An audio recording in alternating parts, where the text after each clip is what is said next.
Our next story is about Hamas. It has sent out an SOS call, a plea for help to fight Israel. And guess who this request has been addressed to? Pakistan, a country which in itself is in dire straits. So we wonder who is going to help whom. Let's tell you what really happened. Hamas has sought Pakistan's help to stop Israel's Gaza assault. It wants Pakistan to intervene in halting Israel's attack on Gaza. The statement has been issued by Hamas's senior political leader, Ismail Haniyeh. In his remarks, he hailed Pakistan as a brave nation, urging it to intervene immediately. Can you believe that? Let me just quote his exact statement. If Israel faced resistance from Pakistan, the perpetration of cruelty could cease. Pakistan is brave. Now, these remarks were made during an event in Islamabad. The theme of his address was the sanctity of Al-Aqsa Mosque and responsibility of the Muslim Ummah. This event was organized by Majlis-e-Ittihad-e-Ummah Pakistan. It was held at Islamabad's Jinnah Convention Center. The Hamas leader, who is based in Qatar, addressed the event through a video link. And in his address, he criticized Israel for not implementing the Oslo Accords of 1993. Now, for the unversed, these accords upheld the Palestinian right to self-determination. Haniyeh criticized Israel for junking these accords and instead continuing to build more settlements in the occupied territories.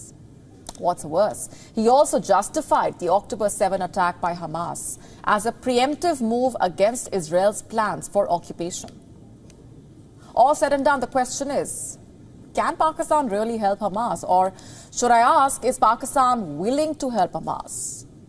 Let's take these questions one by one. If we speak of Pakistan's willingness, it seems to be missing, of course. Look at the report on your screen. Last month, when the war broke out, Pakistan responded with an unusually measured and careful tone.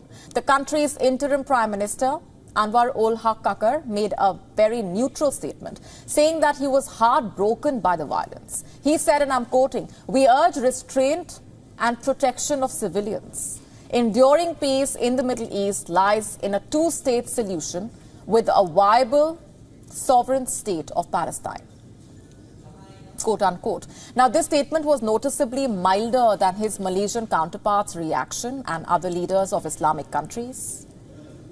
These statements only prove the hesitation in Pakistan in picking sides. And even if it does pick a side, even if it does support Hamas, can it really afford to? I mean, the country's economy is already in dire straits. Forex reserves have depleted. Inflation is skyrocketing. Even the army is facing a cash crunch. Just have a look at this report from July. It talked about how Pakistan's economic instability had become a curse for Pakistan's armed forces. How it has forced the army to cancel all military drills and war exercises. And that's not all. The report also said that the army was not being able to feed its soldiers 2 times a day. In fact, it had to cut a certain food fund allotted to its soldiers in 2014, as per reports. And then we have the Pakistan government. Most ministers in the government are apparently working without any salary. The rest have been asked to take a 15% cut. Given the state of affairs, it's hard to imagine Pakistan helping Hamas. And from the looks of it, the country will have to first help itself before it gets down to helping others. Let's now dive into a topic that's both shocking and, believe it or not, a tad humorous. Have you ever heard of guns and MRI machines mixing? It's not a bad joke. It's actually what happened. While we're used to hearing about the odd things that people forget in their pockets, like keys or change, it seems that some Americans are taking it a step further. I'm talking about guns, and not just anywhere, but into MRI rooms. Our next report taking a look at just how bizarre America's unhealthy gun obsession has really gotten. Let's start with an astonishing incident from earlier this year. On 28th June, a 57-year-old woman managed to enter an MRI machine while carrying a concealed handgun. Unsurprisingly, the gun fired, shooting her in the right buttock. Fortunately, she sustained no serious injuries. Imagine the MRI technician's astonishment, especially when she explicitly declared she had no metal, let alone a firearm. Now consider a 2015 incident in Indianapolis where a veteran brought a handgun into an MRI room. Similar to the recent case, the gun accidentally discharged. Thankfully, he was also unharmed, and once again, the staff were unpleasantly surprised.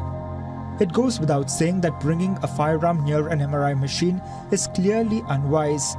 After all, MRI machines utilize strong magnetic fields, and guns being made of metal can cause disastrous outcomes when near such fields.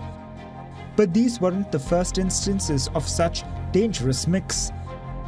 In 2002, an off-duty police officer's gun was sucked into an MRI, discharging a round into a wall. While in Florida in 2009, another law enforcement official's gun flew toward an MRI machine, causing her hand to get caught between the gun and the magnet. The moral of these stories are simple. If you're going for an MRI, leave your metals, especially guns, at home. But in America, some people struggle to part with their guns. This is a reflection of the country's deep-seated gun culture. From incidents that are humorously absurd to cases that are gravely serious, guns have inappropriately appeared in places like schools, churches, and hospitals, reflecting a range of intentions from malicious to misinformed. To understand this phenomenon, consider these numbers. The United States has the highest rate of civilian gun ownership in the world, with more guns than people. This increase in ownership correlates with a rise in gun-related incidents.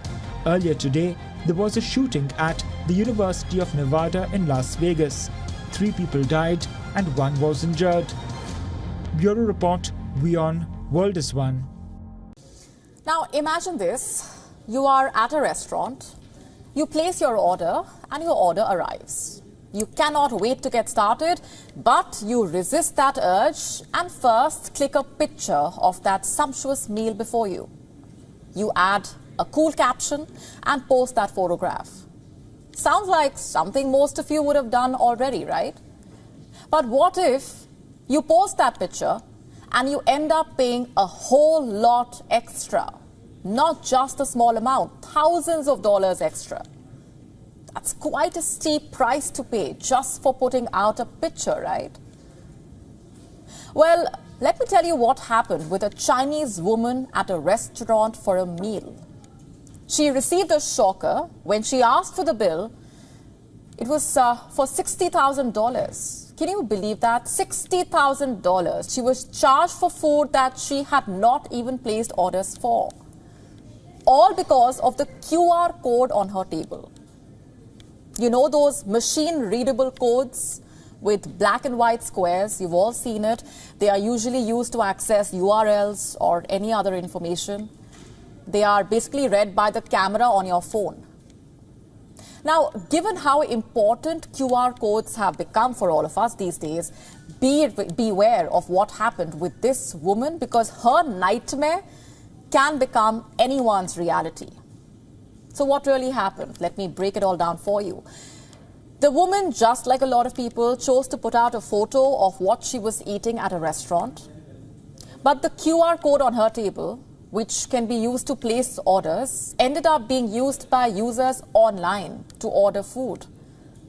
They exploited the opportunity, and the worst part, the restaurant could not cancel these orders. So basically, the woman was billed $60,000 because the QR code was used by complete strangers as a result of that photo that she posted online. The South China Morning Post report talks about how the woman did take down the post, but by then the damage was done and people continued to place new orders. Thankfully, she was not made to pay the bill and she was shifted to another table. The restaurant management was helpless because they were unable to track down those who placed the orders or prevent people from placing more such orders. So what's the takeaway here? Given that QR codes are all around us, the next time you are at a restaurant, seated in front of a tempting meal and you are tempted to post a picture, sure, go right ahead and do that, but make sure the QR code is not visible.